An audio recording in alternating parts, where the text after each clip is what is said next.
இணையில்லாத அணியாவார். கணந்தோறும் இப்பெரிய தமிழ்நாடே எதிர்நோக்கும் தலைவராவார். கலரவோ அவர் பெயர்தான் ராமசாமி. சாதியாலும் மதத்தாலும் ஆண் பெண் வேறுபாட்டாலும் ஏழை பணக்காரன் பாகுபாட்டாலும் ஆண்டான் அடிமை என்றெல்லாம் அடங்கி ஒடுங்கி இருந்த இந்த சமூகத்தை பார்த்து நீ மனிதன், நீ தமிழன் என்று எழுச்சியுரை மூலம் பகுத்தறிவு ஊட்டியதால் பெரியார் பெரியார். உலகம் யாவையும் தாமுள்ள வாக்களும் நிலைபெறுத்தலும் நீங்களும் நீங்களா அழகிலா விளையாட்டுடையவர் அன்னவர்க்கே சரணாங்களே என்ற கம்ப ராமாயணத்திலே கம்பர் கடவுள் வாழ்த்து பாடியிருப்பார். அதில் அவர் என்ன சொல்ல வருகிறார் என்பதை கம்பர் நம்மளுடைய பெரியார் நன்மையாக சாடியிருப்பார். அதாவது உங்களுடைய கடவுள் விளையாட்டு போக்காக இத்தனை உலகத்தை படைத்து விட்டார் என்று கம்பர் கூறியிருக்கிறார்.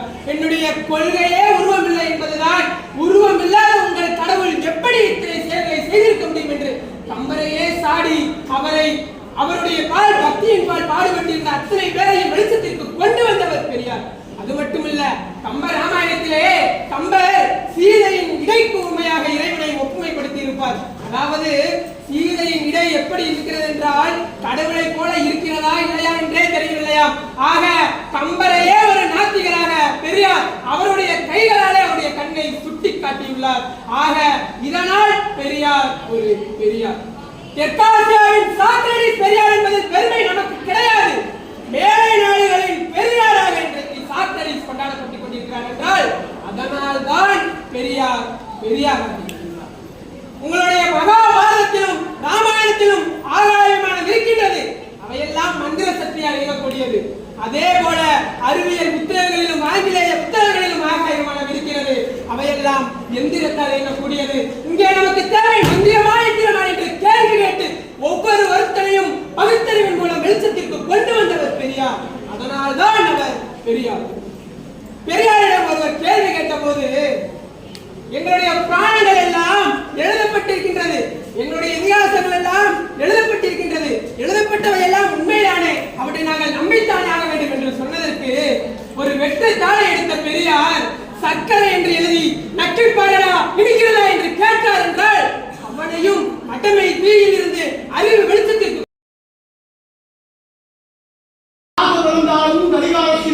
கவனிக்கப்பட வேண்டும்.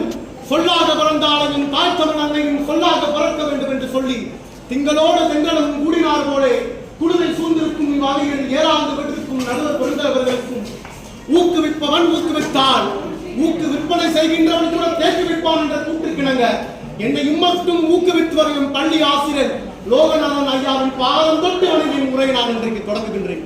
இன்றைக்கு உங்கள் முன்னால் பேச கொடுக்கப்பட்ட தலைப்பானது பெரியார் ஏன் பெரியார்.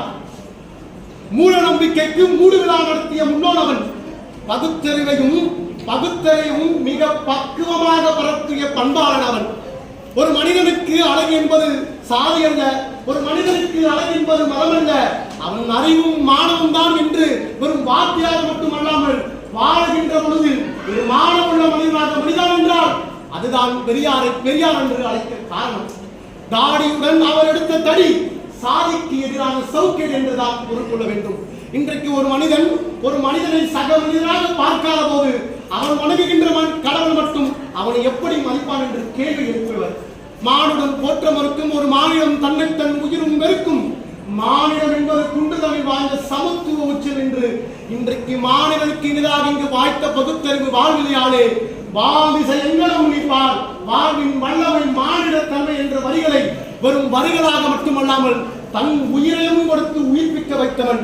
நம்மை போன்ற மனிதரையும் உயிருள்ள மனிதராக மாற்றியவர் பெருமை நம்முடைய பெரியாருக்கு போய் சேர்ந்தது. அன்றைக்கு தெற்கிருந்து கிளம்பிய பெரியார் என்றும் சூரியன் தான் ஒட்டுமொத்த இந்தியாவுக்கே சமூக நீதி என்கின்ற உணர்வை உள்ளத்திலே துளிவிட செய்ததென்றால் பெரியாரை பெரியார் என்று அழைப்பதற்கு அதுதான் காரணம்.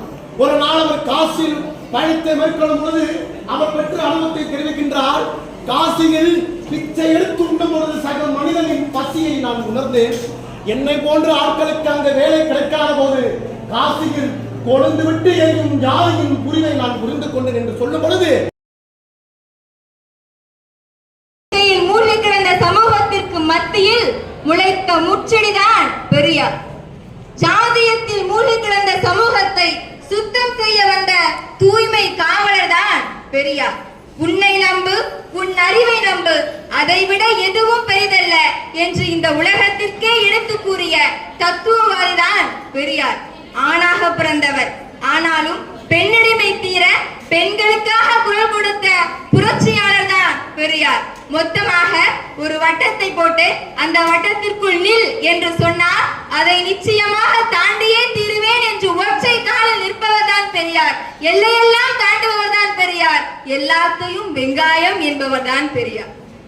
யார் சொல்லி இருந்தாலும், எங்கு படித்திருந்தாலும், நானே சொன்னாலும் உன் புத்திக்கும் பொது அறிவிற்கும் எட்டாத எதையும் நம்பாதே என்று சொல்ல பெரியார் ஒருவரால் மட்டுமே முடியும்.